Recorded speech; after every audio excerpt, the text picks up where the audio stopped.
guys, this is Production Music Live with another tutorial, and today we are going to go through a full song creation. Well, it's basically a derivative of a song that I made, and we are going to try to use as much of Ableton as possible, but we are also going to use a little bit of massive synthesizer over here by Native Instruments. I think that's the only third-party plugin I'll be using over here, and everything else will be Ableton effects and a couple of drum samples that mainly come from the Deep Premium package. It's a drum package we offer through our website, but you can also use other drums if you want to, like your own drum samples if you're trying to replicate this project. In the first part we are going to start with the drums. Then we are going to do the bass, then we are going to do the instruments, and maybe have a look a little bit at the arrangement. So you can see it's fully arranged over here. We have an intro. This is just for informational purposes. We have an intro, we have a verse, we have a break, we have a chorus, we have a bridge part, we have another verse over here, and then we have an outro. Bridge part sounds like this. Actually, our bridge starts earlier. That's not correct. Should be here. Here we are.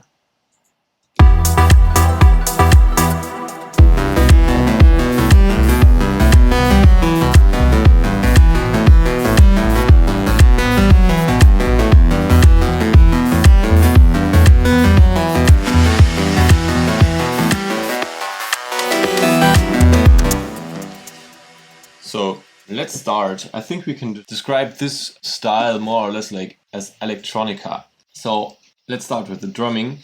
When I produce a track, I'm using the arrangement view. I'm not using the session view of Ableton in the end because I want to arrange the track fully, and then I'm not using this view, but I'm using the arrangement view because that really shows you all the structure and you can go a lot more into details with transitional parts. Anyways, when I start, I'm starting with a sidechain track always. So what is happening with a sidechain track? We create a new MIDI track, and we call it sidechain, and then we are using a simpler device from the instruments over here, and we drop a kick sample in there. So as you can see over here, I'm using MIDI tracks for every single drum element. So why am I doing that? Why am I not using the drum rack for my drums? In arranging tracks, it's easier to get an overview of what you're doing when you assign every element to its own track, because then you can really see over here in the arrangement view, okay, this is happening here, this is happening here. And in a drum rack you would see that in the MIDI pattern, so in this view, and I find it kind of confusing. Maybe it's a little bit because I started working like that, but also there's another point of doing that, because over here I can easily, with using MIDI tracks, I can easily adjust the millisecond, the moment it's going to be actually played. So right now over here I could say play this clap 3 milliseconds earlier and play this clap sound 5 milliseconds later. And with drum racks there is no such way of adjusting that, or maybe I haven't seen it yet, I don't know, but I kind of prefer it that way anyways. So what I always start with is I start with the sidechain track, then I'm taking some kind of kick sample. Mostly I'm using the one that I'm actually using in the production because it kind of has the same pattern, and over here I'm going to use that one for the sidechain. And then we can start over here. We select this area, and you can right click or use this shortcut over here and insert a MIDI clip. And you can rename it or use this shortcut and tell it to be called sidechain. And but we don't need 16 bars, we actually need only 1 bar of length, and we're going to loop this 1 bar all the time and we are going to tell it C3, because at C3 everything you place in your simpler device, like every sound, is not pitched. So I'm taking these out. I'm usually loading MIDI tracks already packed with a couple of effects. You can do that if you drag on effects and then just tell your MIDI channel to save this, what you view right now, as default track. Just a side note over here. Anyways, that would be my sidechain track. I would use this for signal processing later. Let's start with the kick sound. Basically, it's just a copy of the sidechain track, and we can unmute this one. We'll rename it to kick, and then we can start. We should also start with a clean master. Like over here you can see I have a slight mastering chain applied on this track. No heavy stuff, but actually I'm going to just mute all of these effects. I don't want to hear this now. Okay, there we go. Let's call this kick over here. Drag up the velocity, because by default your simpler device pulls down the velocity to 35%, and you might want to, with kicks for example, you might want to use 100% of your velocity. And also every sample is taken down -12 dB, so but over here that works fine, so we leave it that way for now. The next element I'm using on the track at some parts, like the intro and somewhere in the bridge parts, is a top kick. Let's just copy those MIDIs over here and listen to this top kick track over here, down here. Even though it looks like high frequencies are cut out, it's actually already, the sound is already filtered over here, and you can see. I'm going to put this on a new MIDI track to make it a little more clear, a little more obvious. We're going to use the same MIDI information over here, always those patterns, but I'm going to just copy this track, this simpler device over here, and I'm going to put it there. And right now the top kick sounds like this. It does already sound like a top kick. That's due to the fact that the filter over here is on. So this filter is filtering out everything below 177. So how does that work? This section over here we have selected high pass actually behaves exactly the same as an auto filter from the audio effects, turned in high pass mode and taken down to 177. So this is actually what we are doing over here with the resonance of 0.7. So this is actually what this means over here if you look at the frequency range. And now we have a double applied 2 times, because it's applied over here 1 time and over here it's applied a 2nd time. So I'm shaving off a little more even by doing it again over here. Let's turn this off and just leave this one. And for some reason, I guess the overall mix of the track, for some reason I wanted to take out a little bit of those high frequencies over here. But as it seems we can use a shelf starting more or less around, around here. So where are we? 500, 600 or something.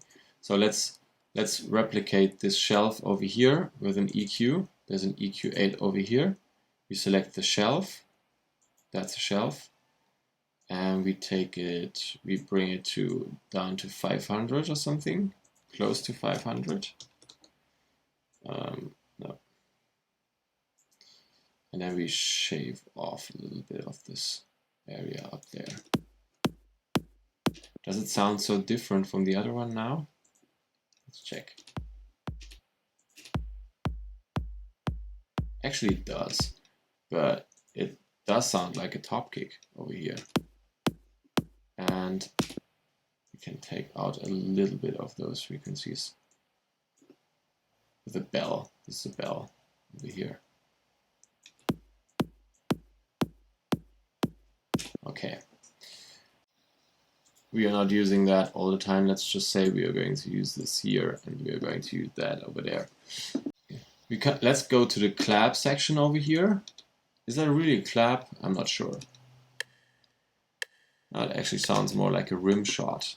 Anyways, let's create a new MIDI track and use the same sample. So it's the Deep Premium Volume 1 Percussive Dry 25. But you could use another rim shot as well, so you don't have to really copy it exactly in this way. Yeah, so it's this sound, and I'm putting this sound over here. And what we are also applying over here is a little bit of warm, long reverb, 7%, and a little bit of EQing over there. And how do we place a clap? We place a clap. Let's put the length to 1 bar as well over here. You know, C3, always unpitched C3, and 1, 2, 1, 4 positions are the clap positions. And we can rename the clip to clap, or actually it's a rim. Let's call it rim, and have it play over there. Let's listen in. So there's already something going on, and now we need the reverb, warm, long. There we go. Make it clearer what we're doing over here. And let's also take the dry rate down a little bit. I think the decay time, it doesn't need such a long decay time. 3 will be enough.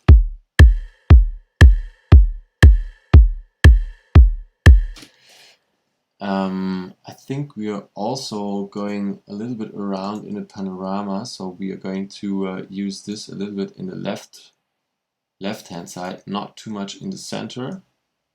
So let's go a little bit to the left with it. Yeah, let's take down the volume as well. Okay, so the next sound, where's that? Let's listen in here. That's an actual clap sound. So you could use some kind of clap that sounds like that, or I'm going to duplicate this track now over here. I'm going to rename it to clap, and now I'm quickly going to use this preloaded clap sample over here and just drag it onto that channel and replace that one over there. And I'm going to check out what I did over here. I cut out a little bit around 2000. It's basically playing on the right hand side.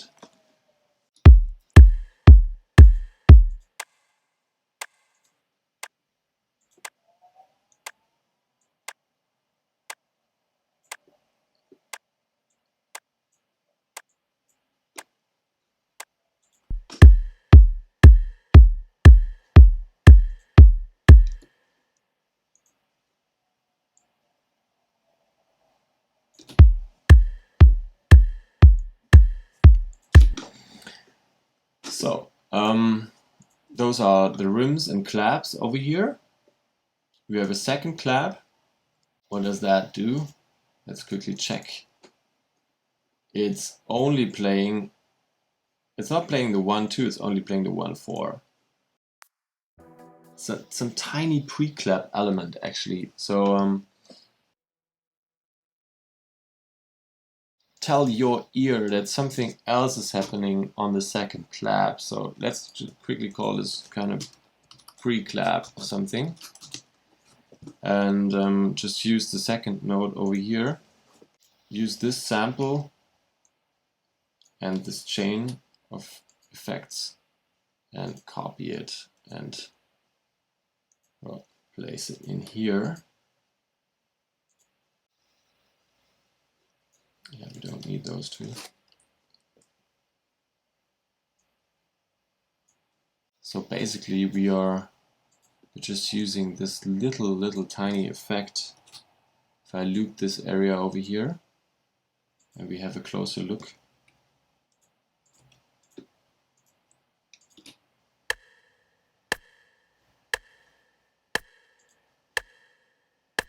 now we are cutting out a little bit of the low frequencies of that sound. It's like a little swoosh or something. And we're adding a little bit of reverb on top. Could also use higher quality, but it doesn't really matter over here. And now we are trying to get a little more brilliance by taking up the frequencies above 3,000 or 4,000 hertz. If you have no idea what to do with those frequencies of your drums, for example, we recently reposted a nice article on our Facebook page, and a couple of weeks back I posted another interesting image. This image over here is really interesting because it kind of shows you or gives you an idea what to do with the EQing of your different elements. So for example, over here for a kick, it tells you between 50 and 100 hertz you have the bottom of your kick. Between 100 and 150 you have the roundness of your kick, and it sounds muddy between 300 and 600, and it's getting its presence around 5K to 8K. And with hi-hats, like the one we are working on right now, or drummy hi-hat elements over here, it tells you to add clarity and brightness by dragging up the frequencies between 6K and 12K. So you could use that as rules of thumb and apply it on your own mixing. I'm going to put a link to this picture into the description, as I'm also going to put a link to this drum pack and also to the finished template of this entire video tutorial. And you can check out all the stuff over there. Anyways, we are adding a little bit of this presence now.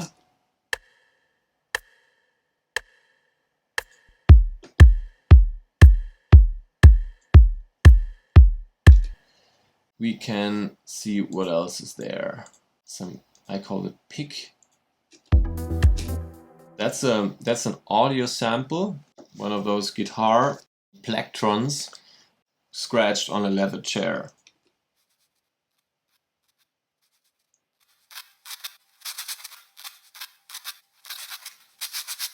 I'm using this just to, like with this drumming, I'm not trying to get an EDM drumming. I'm trying to get a drumming that sounds kind of organic. That's maybe important to say over here, because I'm looking for organic elements and sounds that could be wood elements or something, or real people actually doing that. So let's like really drag down the volume because it was very low. Play it all together.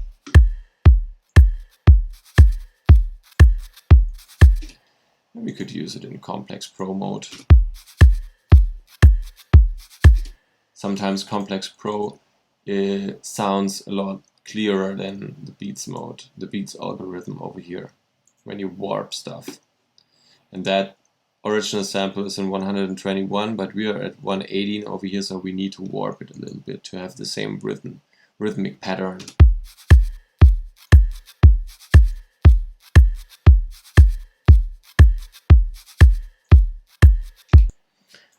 What's next? Next we have a snare sound.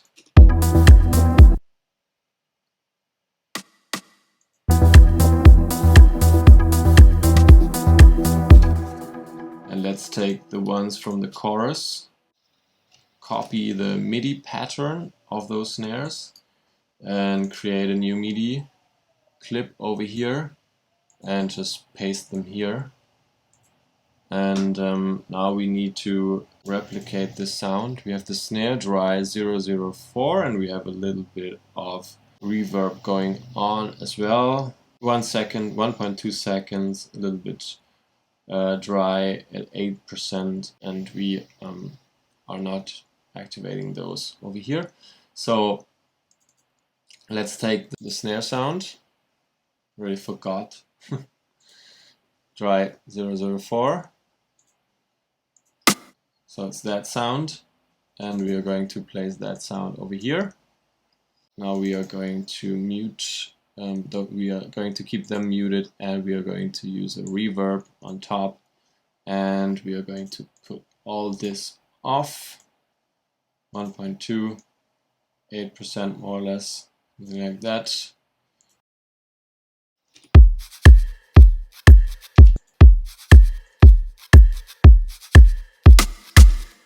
And we need to go down over here.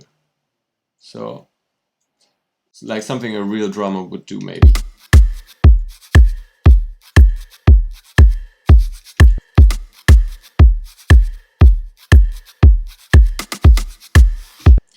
Now there are several ways of like getting organic sound. You could also, like, that doesn't really sound too professional right now. We could go down a little bit in the velocities because a real drummer would hit them really differently. Like the second one probably harder, maybe here the first one a little harder than the second and third one, but the last one harder again.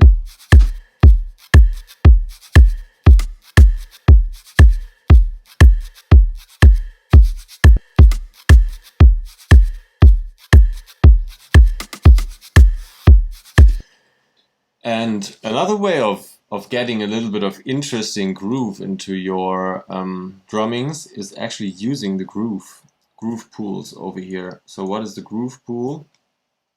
The groove pool actually is a database of different grooves that allows you to control the velocities and actually the timing of your notes through predefined grooves.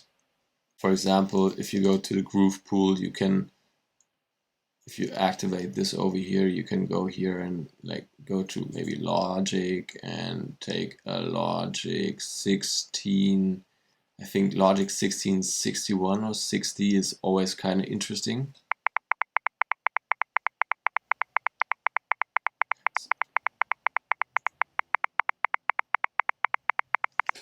I don't know. You need to figure out which one to use. So if you select one of those grooves, for example, they get loaded over here in the groove. Let me take this one out, and then you can like try to apply it over here and adjust quantize timing, random, and velocity, and also the bass.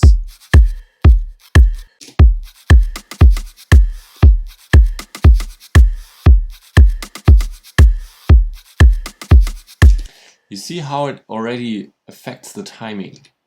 The timing changes if I put this up over here.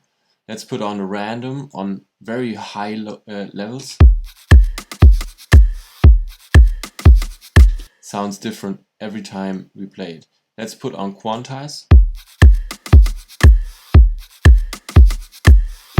Didn't have such a big effect over here, but let's change the bass quickly.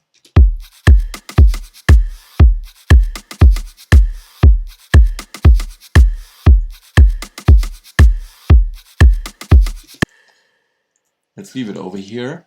Take down the timing a little bit, take the random out there.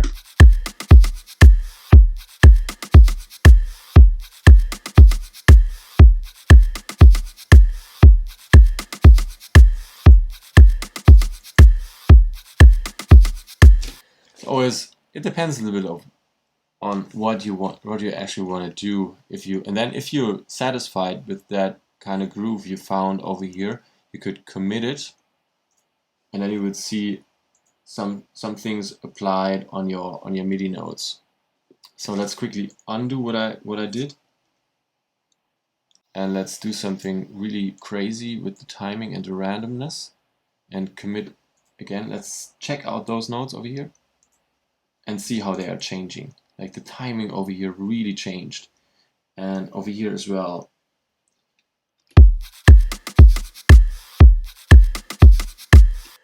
Like now those ones are a little early and this one is a little late. Anyways, I don't want to use that, so I'm undoing it with Command Z, and I'm going on without using those grooves. They're a good way of like using organic elements in your drumming, or something that sounds kind of like a real human being or something.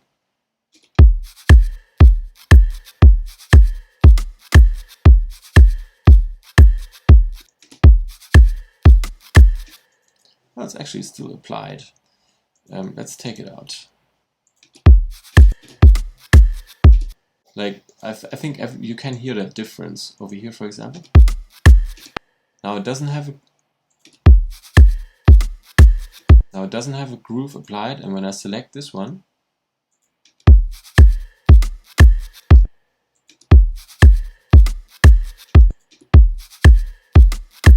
does something else every time it goes by. So we're not doing that now. We are selecting no groove over here. Let's go on with the next element over here and check out what else we got. We already got a clap over here. Long. What's that?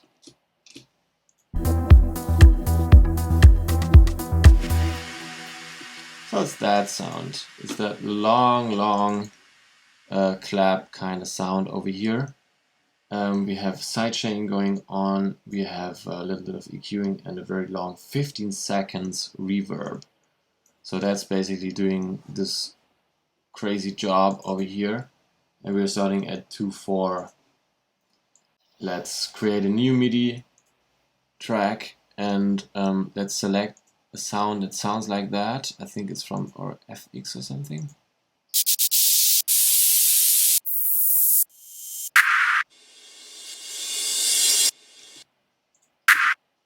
So let's try that one. And now we are cutting out a little bit of those annoying things, and we are taking down the volume, and we are putting up warm long reverb as well, and we are putting it to 15 seconds more or less.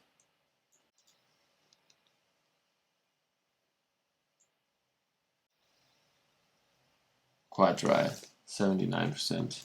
So let's go here, put it up to 70, 79, and take out a little bit of those frequencies, and also use a little bit of, I think this is the first time we're going to do sidechaining compression over here in this project. So I'm selecting the sidechain. This track we started with, I'm selecting this as processing input over here for this effect. I'm taking down the threshold to have it applied, and now we still need to draw in the actual MIDI notes of what this effect is going to be doing, and this is going to be over here, C3, no pitching, we're going to drag it here.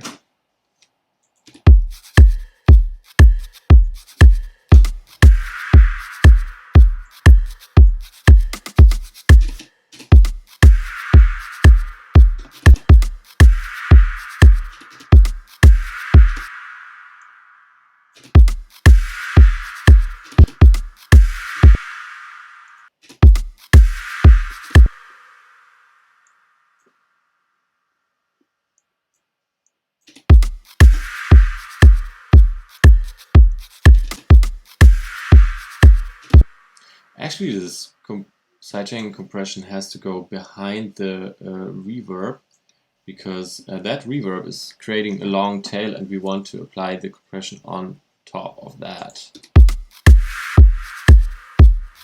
So I think it's noticeable over here.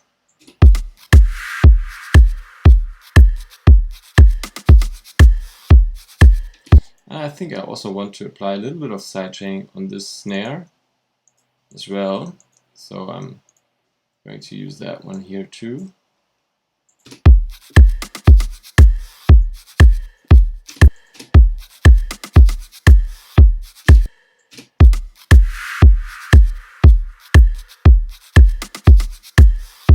That's pretty cool already. And now we are going on with this ride element.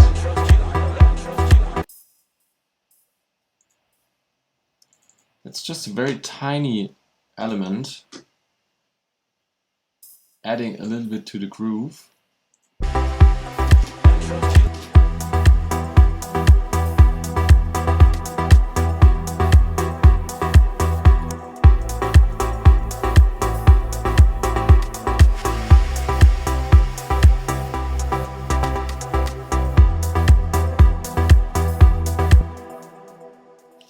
I think it's pretty noticeable still. Let me just quickly copy this and put it in here. Like the logic remains the same every time. It's always the same pattern of our workflow. So I'm cutting those out over here and I'm placing them in here. And I'm just going to take one of them for now. And we are going to have a look what is happening.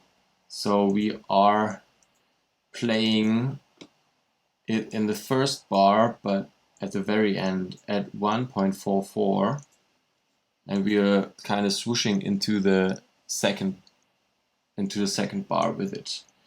And we are taking down the volume of this channel, we are taking it all the way to the right, and we are using this ride sound. So let me take out the applied effects.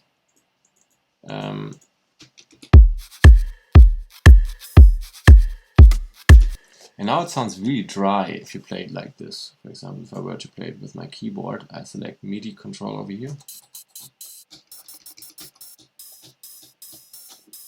Sounds pretty dry still. So let's put on a little bit of reverb.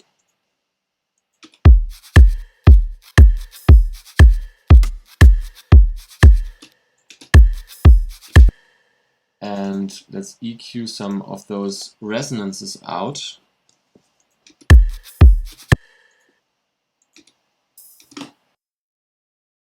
What are we getting rid of?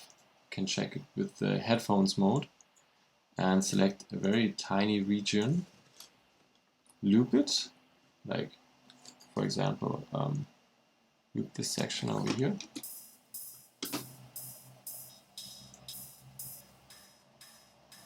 That's what we are trying to get out, because those things have their own notes and sounds, and I didn't want them obvious for some reason, so I took them out.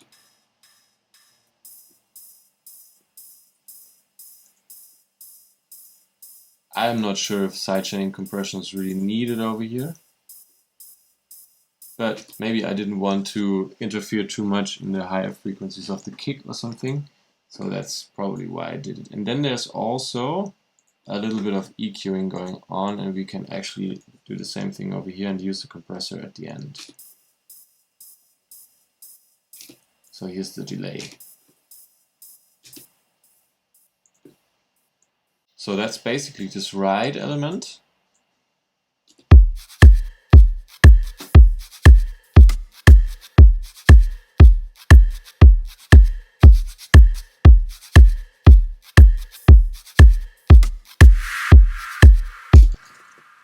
We call this FX, for example. And let's have a look at the next element. We have hi-hat, hi-hat, hi-hat, and then we have one more element, and then we have the white noise. So we have what we have here is this hi-hat sound.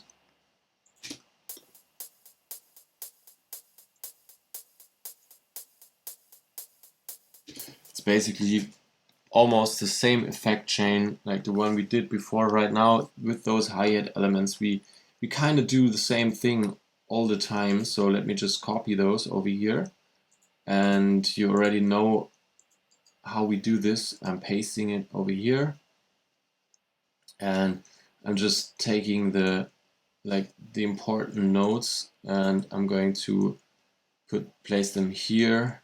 I forgot those two over there, and we are going to check them out one by one. So what is that one doing?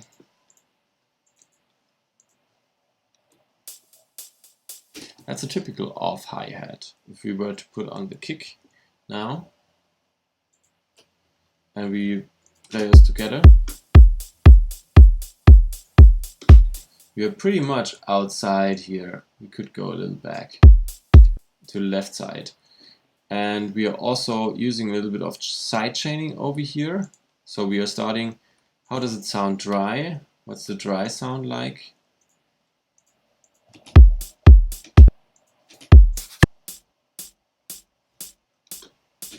So that's this typical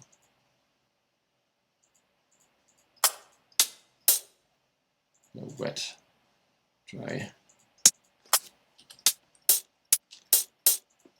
Something like this.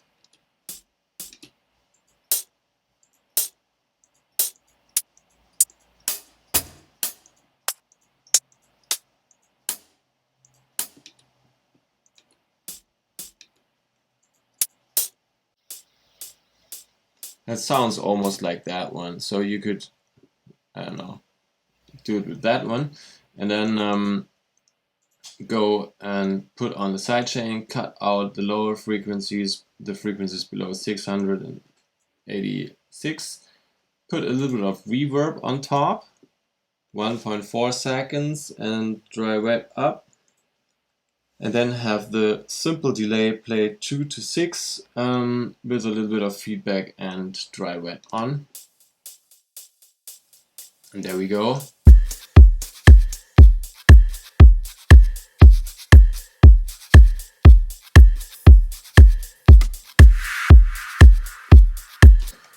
Okay, now we have a second hi-hat over here. Principle remains the same. We also have compressor, reverb, and simple delay activated. It's basically a copy of the other one, just the initial sounds a little different.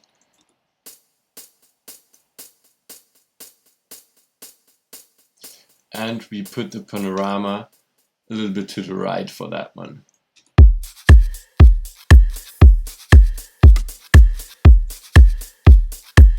Now you can see how the ride element already does its effect.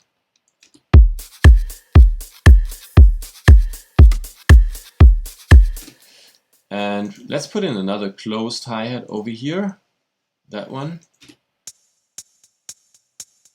It has a lot of reverb and a delay on top. And it's also offbeat. We're not using those over here. You can take them out.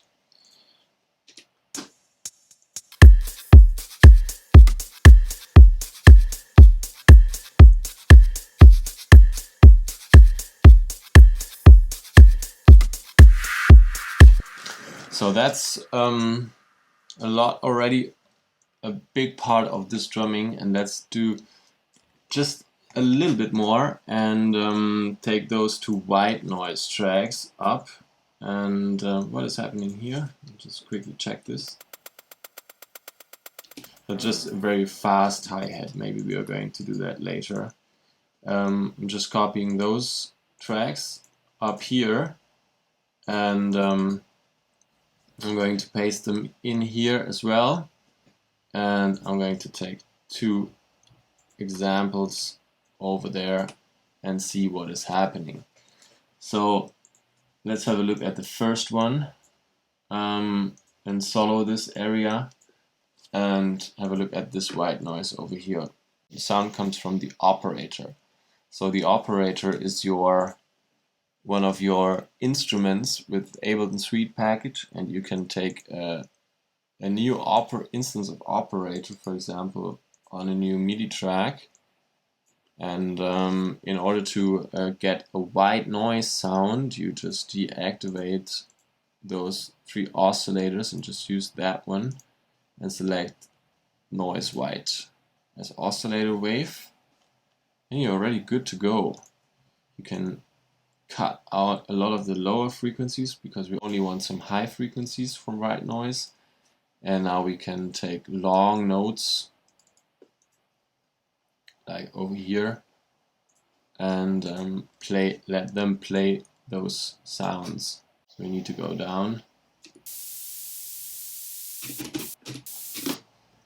And that's basically what happened over here. So let me go on with the initial white noise track over here, you see one oscillator is activated.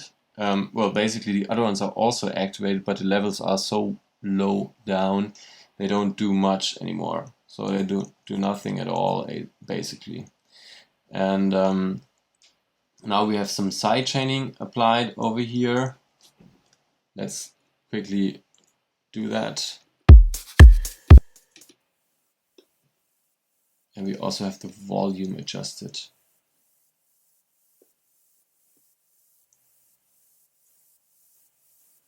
See how we are taking a little more out. Well, we are belling out a little bit more, then we are applying a chorus to have it sound a little more stereo. Not too much in the middle of the panorama, but to have it on the side. Then we are applying a little bit of reverb, 3.6 seconds, and a dry wet.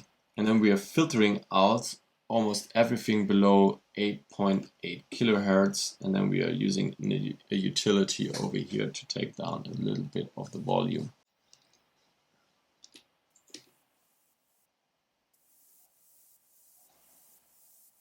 Let me put it a little louder for a second. Show you what the chorus is doing.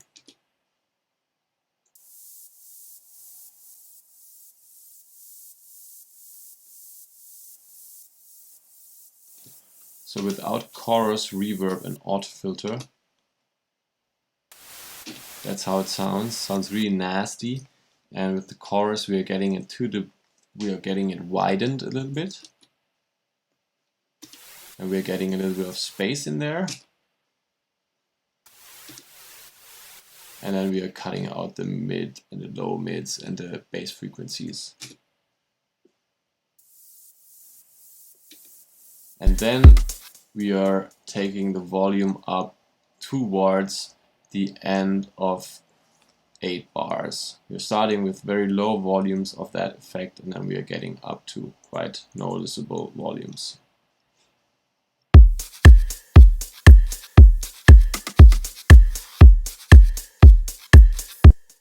Now we have another thing called, I call it a white broom. It's like this jazz kind of broom.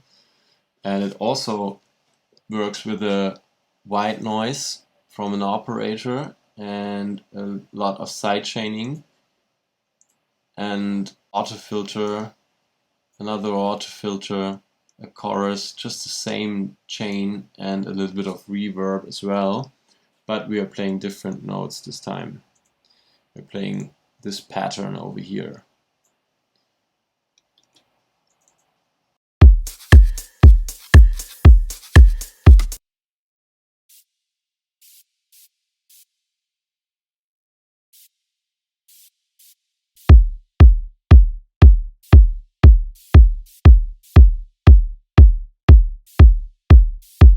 That sounds pretty human, actually.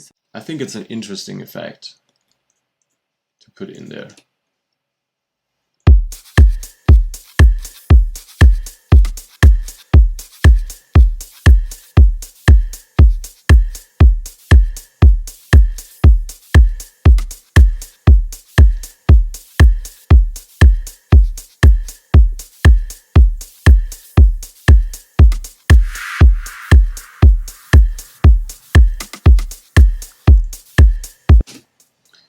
So this is basically all the elements of the drumming we are using here for this track.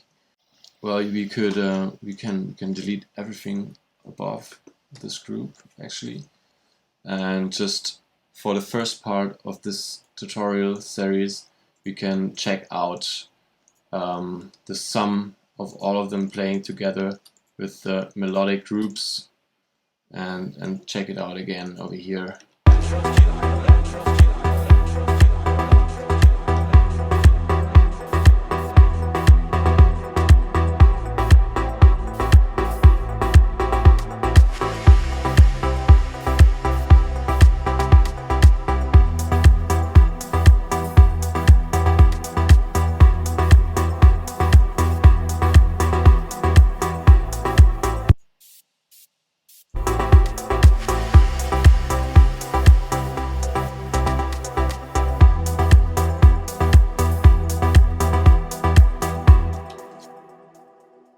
towards the end of 16 bars, I'm taking out kick and clap, and I'm taking out a little bit of the hi-hats, and I'm trying to like make it a little more interesting to the listener. It's not playing always everything all the time, because that's getting kind of tiring, and you want your dynamics in the track. And yeah, that was basically the first part of how to create this, well, in my opinion, quite organic and natural sounding drumming. The second part, we are going to have a look at the instruments and the bass. So I hope you enjoyed this tutorial. If you have any questions, just post them below. Thank you so much for watching, and see you in the next one.